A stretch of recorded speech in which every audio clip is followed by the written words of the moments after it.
జనం విజ్ఞతకి జగన్ పరీక్ష పెడుతున్నారంటూ ఒక ఎడిటోరియల్ కాలం రాసుకొచ్చారు ఆర్కే.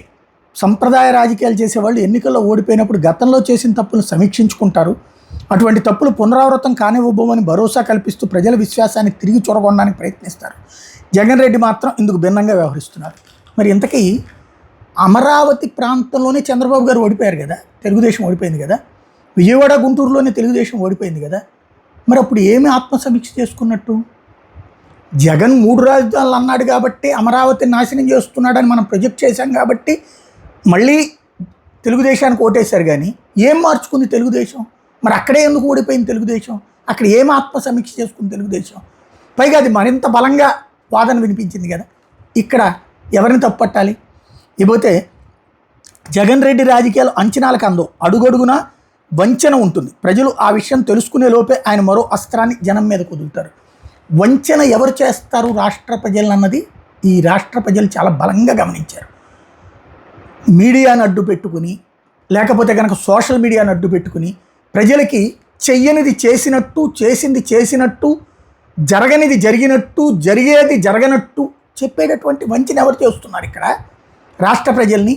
మన పత్రికలే కదా వంచనకి కేర్ ఆఫ్ అడ్రస్, వంచనకి నిలువెత్తు నిదర్శనమైనటువంటి రాధాకృష్ణ గారు ఆ ముక్క రాస్తూ ఉన్నారన్నమాట. ఇకపోతే జగన్ మనసులో ఏముందో తెలియక, మావిగన్ని ఎలా సమర్థించాలో తెలియక ఆయన పార్టీ నాయకులు సతమవుతూ ఉన్నారు. మూర్ఖంగా మాత్రమే మావిగన్ని ఎన్నికల ఎజెండాగా ప్రకటించారని భావించలేం. దీని వెనక ఖచ్చితంగా కుట్ర దాగుంటుంది. కుట్రే ఉంటుంది. నువ్వు 29 గ్రామాల్లోనే రాజధాని అనడంలో కుట్ర ఉంది. విజయవాడ గుంటూరు సిఆర్డీఏ పరిధంతా ఒక నగరం అని ముందు చెప్పి ఆ తర్వాత దాన్ని మార్చేసి 29 గ్రామాలకే పరిమితం చేయడంలో కదా కుట్ర ఉంది. విజయవాడ గుంటూరుతో పాటు మచిలీపట్నం కూడా కలుపుతానంటే కుట్ర. 29 గ్రామాలకే రాష్ట్రంలో 2 లక్షల 3 లక్షల కోట్ల మొత్తం ఖర్చు పెడతానంటాం కుట్ర. ఈ వార్త కుట్ర, విషయం కుట్ర. ఇది కదా ప్రజలు ఆలోచించాల్సింది. ఇకపోతే కూటమి ప్రభుత్వం అధికారంలోకి వచ్చిన తర్వాత 50 నుంచి 60 వేల కోట్ల రూపాయలతో రాజధానిలో నిర్మాణాలు జరుగుతున్నాయి. మరో ఏడాదిలో నిర్మాణాలు పూర్తవుతాయి. ఈ దశలో మావిగా నన్ను ప్రకటించడమే వింతని అనుకుంటే ఇప్పుడు మళ్ళీ విజయవాడ చాలదాని అంటున్నారు. రాజధానిలో ఒక మాజీ ముఖ్యమంత్రి ఇంతలా పరాచికాలు ఆడడం ఏంటి? ఇక్కడే మోసం చేయడం అంటే ఈ వంచన అనేది ఇక్కడే చెప్పాల్సింది. ఇదివరకు ఏమని చెప్పారు ఎన్నికలకు ముందు? అది సెల్ఫ్ ఫైనాన్స్ క్యాపిటల్ అన్నారు. మరి 60 వేల కోట్లని ఇక్కడ అబద్ధం చెప్తున్నది వంచన. ఇది నిజమా కాదా? 60 వేల కోట్లు 60 వేల కోట్లే అన్నప్పుడు మరి వంచనే కదా ఇంతకుముందు. అది సెల్ఫ్ ఫైనాన్స్, 10 పైసలు కూడా చేయక్కర్లేదు, దాని డబ్బులు అదే సంపాదించుకుంటుంది అన్నది వంచన. లేకపోతే విజయవాడ, మావిగన్లో విజయవాడ ఉంది కదా, ఇంకా అందులో వంచిన ఏంటి? విజయవాడ గుంటూరు మచిలీపట్నం కలిపని అతను అంటున్నాడు.